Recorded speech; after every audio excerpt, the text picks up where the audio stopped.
yourself, your education, what is it? Yes, sir. I'm Kavya C from Madurai, Tamil Nadu. I did my BTech in Information Technology from Tyagaraja College of Engineering, and I wish to pursue a career in civil services. Okay, you are from Madurai. Yes. Can you tell me something very unique about Madurai? Madurai is synonymous with Meenakshi Amman Temple, and it is known for its architectural marvel, and it's an abode of Dravidian architecture and culture. And Madurai is also known as the city that never sleeps.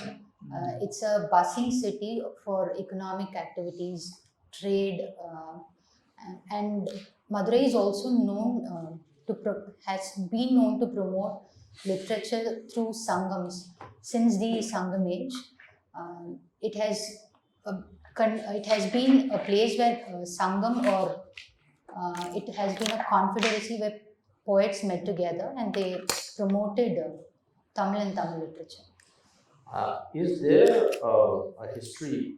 Is there a written history about the condition of women in that long history that Madurai has had? Yes, sir. Like there had been a lot of Tamil poets, and in the epics, like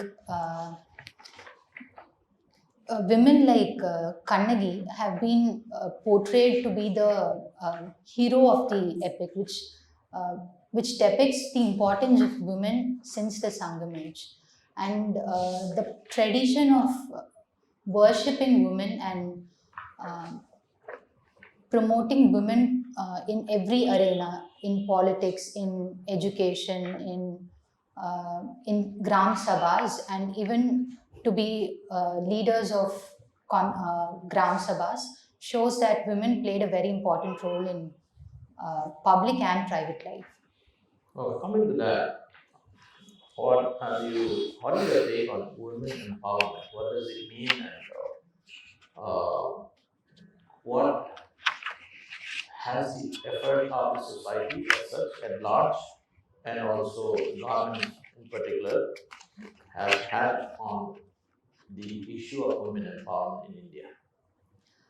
Sir, in my opinion, women empowerment is to let women make their own choices without any gender or any other biases. If a woman can make any choice in her career or in her life with her own will, I would say that is women empowerment. And government as such has been taking a lot of roles like promoting women education, preventing female infanticide through schemes like Beti Bachao, Beti Padhao, or it could be special incentives to women entrepreneurs through specific schemes and loans to women entrepreneurs. And also, the civil society also plays a very important role in this aspect. This cannot be a top-down approach. The community participation, the stakeholder women participation itself is very important in women empowerment. Okay, your first choice is the IAS, and you come from Madurai. And yes. Let's hope that you get it. We pray that you get, and you become the collector of Madurai. Okay. You must be knowing what is Usilampati and Madurai in terms of women empowerment. What would you do about it? Usilampati Taluk in Madurai is known for its poor sex ratio, child sex ratio. So the first step I would do is to create awareness among the local population regarding the importance of a girl child, what a girl child is, and I would try to create awareness. That would be the first step. And second would be to promote education, not only for women or girl child as such, education for the entire population, be it adult education. I would also focus on adult education because skewed sex ratio just reflects the level of education of the adult population rather than the younger population. So I would also focus on adult education.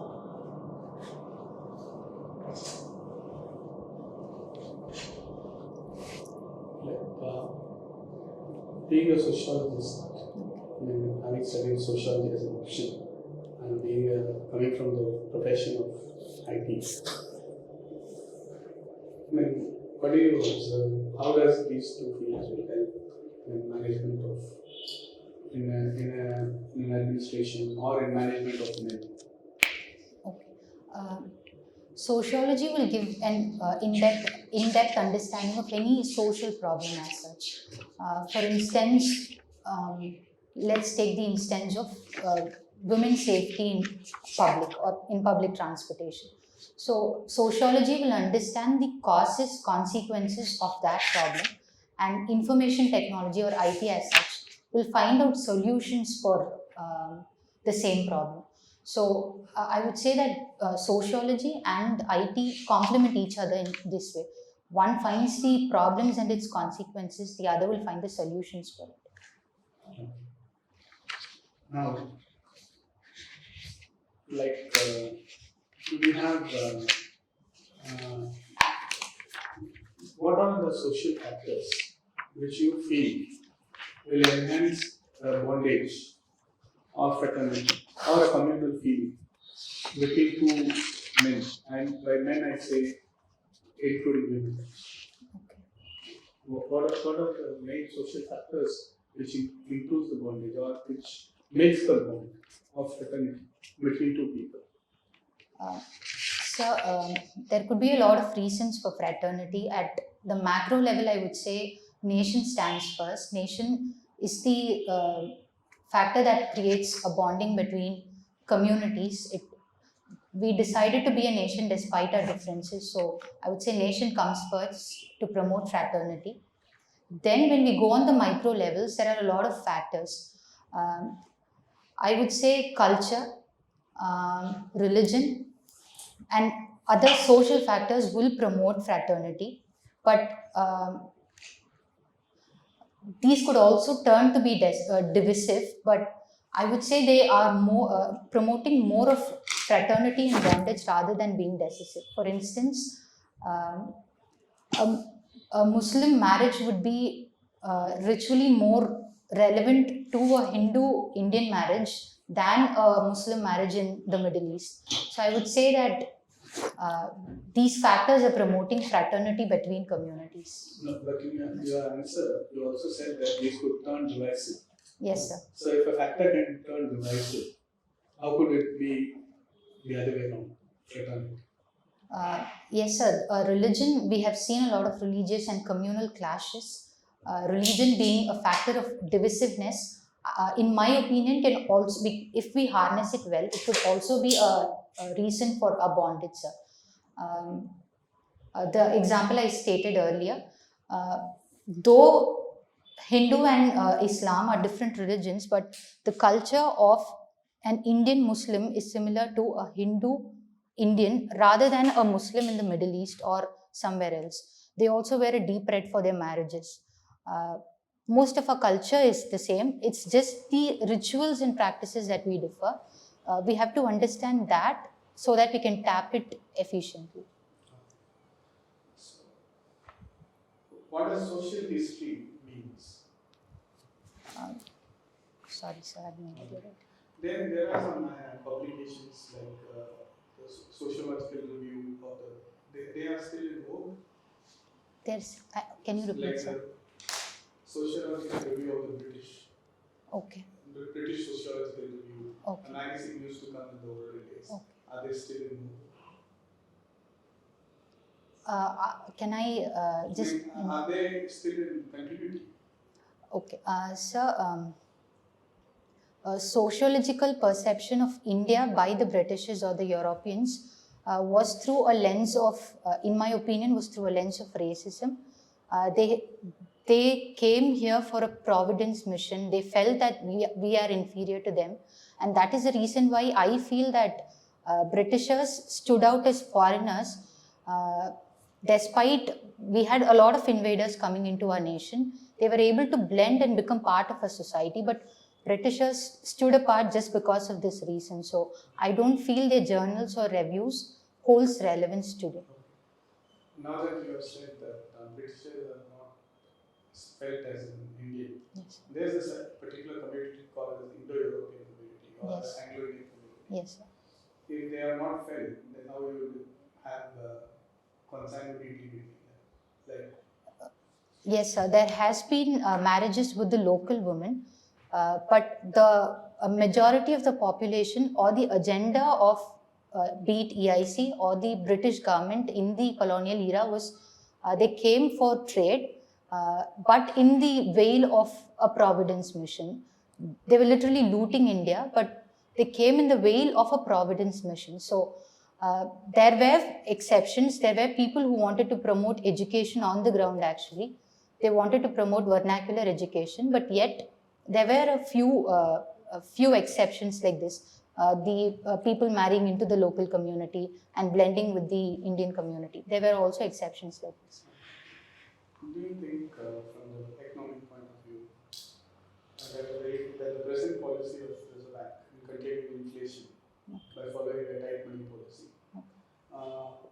is it relevant that when you have around 40% of the economy which is not an interbank connected economy, that the signal of the RBI will still catch? Sir, RBI's contractionary policy or monetary policy as such holds true for a demand pull inflation. It works effectively in case of demand pull inflation patterns, but it does not directly affect or produce a positive effect on cost push inflation.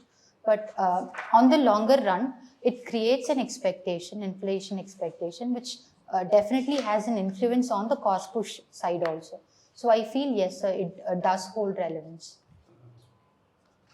Now, what would be your summary of the subprime crisis? Subprime crisis. Which happened in 2008. Yes, sir. Banks wanted to make profit and the lending portfolio went wrong. That was subprime crisis. Yes. So, does it have anything to do with the reversal of the role of economy between traditional economies like the US or between the East Asian tigers in 1998? Does it got something to do with that? Sorry, sir. I'm not able to understand. What are your hobbies? Sir, journaling, peer coaching, and watching movies.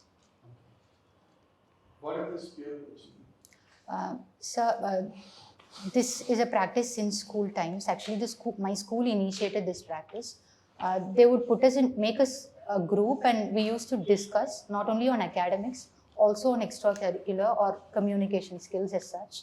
We used to share knowledge, and this practice continued into college and workplace. It's not just academic sharing of knowledge.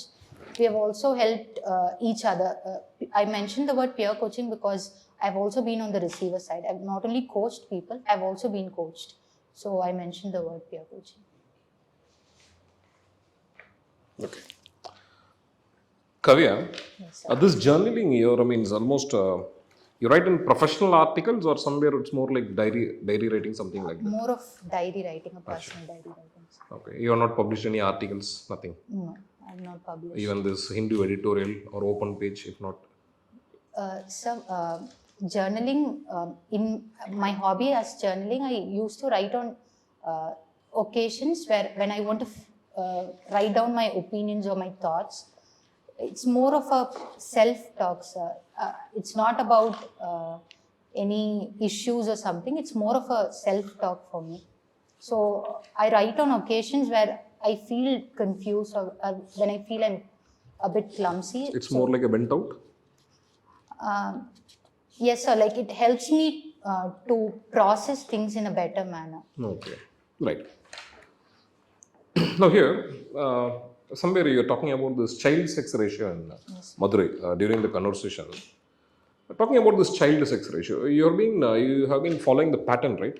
Since, say, for example, this 3-4 decades, when I just talk about this decadal census, what comes? Of course, 2021 it was supposed to be out, but unfortunately, because of the current situation, we were not able to have the census. Now, one very a unique kind of a trend we see. For example, one side, our sex ratio is increasing. From 927, it went to 933. From 933, it went to what? 940. Sex ratio is increasing. On the other hand, child sex ratio is declining. See, normally, if child sex ratio is declining, automatically we should assume that sex ratio should also what? Decline. For the 3-4 decadal census, what is happening? Child sex ratio is declining but sex ratio is increasing. What is the technical reason for it? So I could just think of one reason. I may not be right. Maybe the census accuracy is improving over the years, so we are able to. See, both the data are given by the same census, right? Yes. The same process. I could not think of another reason, sir. Is there any technical aspects as such? Right, okay, no problem, not an issue. See, I'm just bringing this few states, for example, Bihar, UP, West Bengal. And you know that, say, for example, all these states are highly populous. And talk about highest density of population comes Bihar. And talk about the most populous state in India, it is UP. Now comes the question, what exactly is the reason for the states being such populated, means having this more population? So the first reason I could think of is literacy ratio being very poor. This creates a chain of reactions, sir. See, if literacy ratio is poor, then asking this question, the peninsular India, which is the most thickly populated state, it is Kerala. Yes, sir. Kerala is having the highest literacy rate.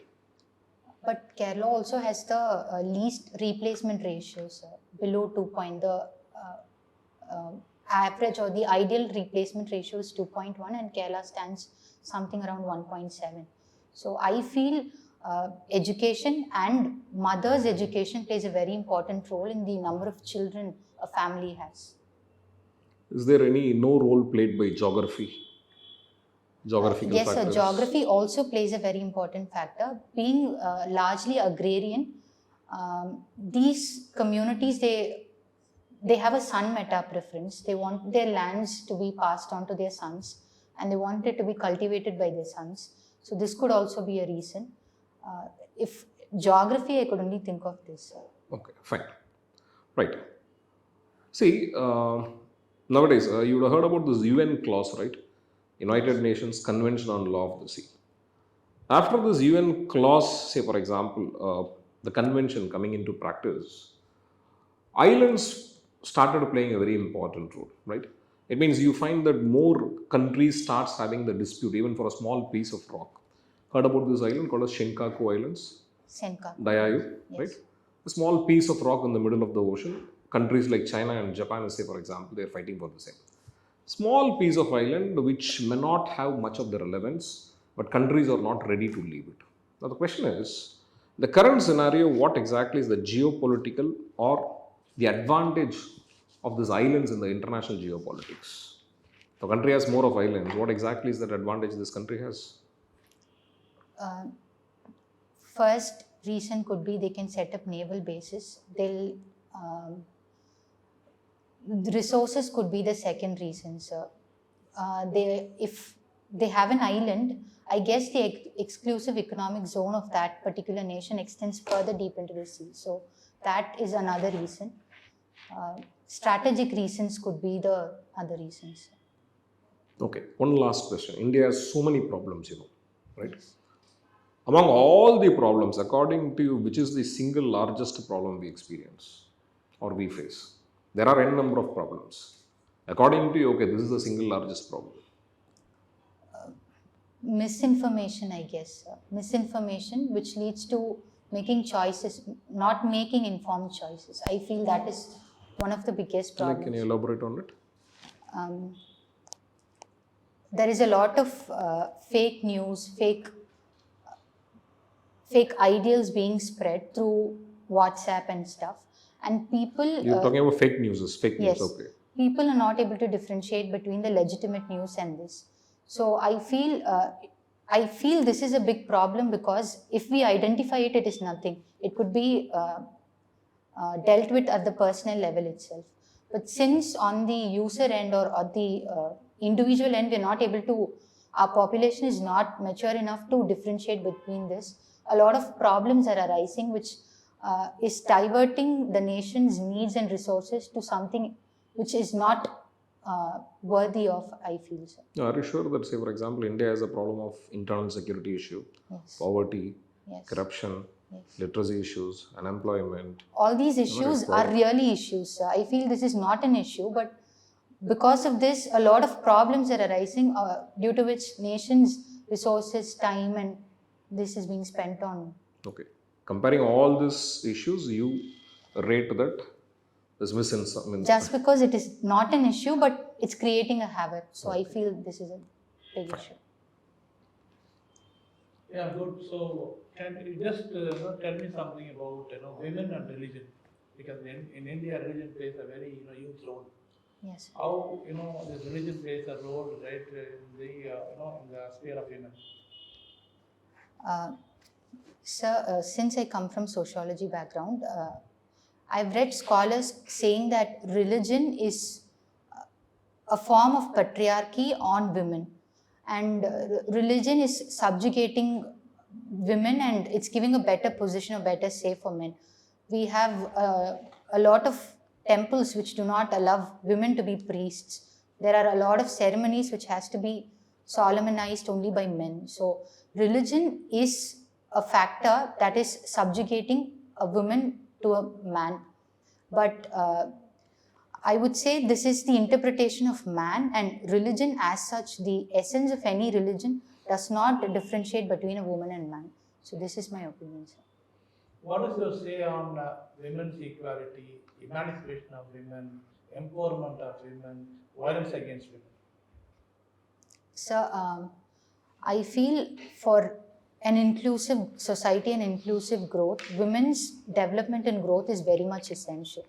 So when there is instances of violence against women, or a woman is put down just because she's a woman, I don't feel their development will reach to every nook and corner of the country or the world as such, because women's issue is not a national issue, it's a global issue. So in my opinion, women empowerment and women choices and women's role in every aspect has to improve. Their literacy ratio has to be at par with man. Her labor force participation has to be at par with man. And her political participation has to be at par with men. So all these has to improve, only then can we taste real development, sir. Yeah, thank you. What is this GDA, Gender Development Index, reflect? So it evaluates a nation's performance on sectors like political participation, literacy, property holding, and many such factors, and it determines a nation's performance in all these factors, and it's a ranking of these nations based on these factors. Okay, then what is HDA? Human Development Index does not have a gender angle to it. It evaluates a society based on education, health, and other facilities, standard of living, and it does not have a gender angle to it, sir. Okay. Then what is the one which has the gender angle? The Gender Development Index has a gender angle to it. So you mean to say that the GBA is HDA adjusted for women? Sorry, sir, can you? If I can say that HDA adjusted for women can be called as GBA? I think so, sir. I'm not sure, but I'm very honest, I'm not sure. Kavya, we have had a good time so far. You have answered most of our questions very coolly, and but there's one more question I would like to ask you about the geopolitics. Okay, sir. Okay, you know that there are conflicts going on. Some which are overt, some conflicts are unexpressed, but done in like rooms and war rooms and stuff like that. How do you look into the overall geopolitical situation of the world right now? Are we in very difficult times right now geopolitically? I don't think we're in a very difficult time, sir. There has always been consensus on certain issues like genocide. There has always been strong voices against genocide, crimes against humanity and women. So though there can be differences based on ideologies or based on borders or based on any other issue for resource fight. I feel humanity overpowers all these, and there is a consensus, and we have to work on the areas where we can develop a consensus and dialogue. So dialogues and deliberations, not only in the national level but on the global level, will be a solution. Do you think that the Russia-Ukraine war is a failure, is a sign of the failure of the very thing that you're suggesting now? Yes, sir. I think Russia and Ukraine war is a failure of lack of deliberations and dialogues. And I would also say it is a hegemony of a nation over the other. In its, they're trying to confront a nation on its ideals, on its own policies, political ideologies. I feel that this could be sorted through dialogue and deliberation, and a war is not needed But to the solve. war is happening right now, isn't it? So, This is the failure of. yeah. So how do you rate India's position in this? How do you rate India's response to the this particular war? India not voting against Russia or not taking a side or not condemning Russia's action was talked about. It was also European countries were talking about this. But in my opinion, voting or numbers or taking a side is not the solution, sir. And India could also not take a dialogue or deliberation with these two countries. We have not reached that level yet. They have US backing, they have the other European countries who are doing that part. So I don't feel that taking sides or voting against was not a need of the situation, and India didn't do it. You're endorsing what the government of India has done. Yes, You think it's right, sir. Yeah. See, war begets war. War for war. War against war. Violence is on the throne today. How to make care or how to give a better picture. Everywhere war mongers. Yes. There is no peace building activity. You see, it has been reduced these days. So what to do with this? I feel nature overpowers whenever man tries to create problems, or when we go into petty clashes, nature overpowers. We have a looming threat of climate change. I feel time is running out, and it is necessary that we make concrete steps towards it, because these issues for contention for resources and all these would not matter when we are like fast pacing ourselves towards the end. So I feel we should understand what is the reality. Developed nations should take onus for it and understand the reality and work on what is needed rather than such petty clashes. As you say, dialogue and deliberation. Yes, That sir. is the best thing what to do. Thank you. Yeah. So to continue on that, perhaps I have the final question. In spite of all that we talk about war, how bad it is, if you look at human history, as a person who studies that, if you look at human history, what role has war or conflict played in the development of the human system? So war has been fought for various reasons. Like war has been fought for cows, war has been fought for land, war has been fought for territory. So war was fought for a reason. The reason was holding back something or to have a position of authority over something. So I feel the basics of that should be understood. Why we are fighting a war should be understood, and only then we can sort out these issues.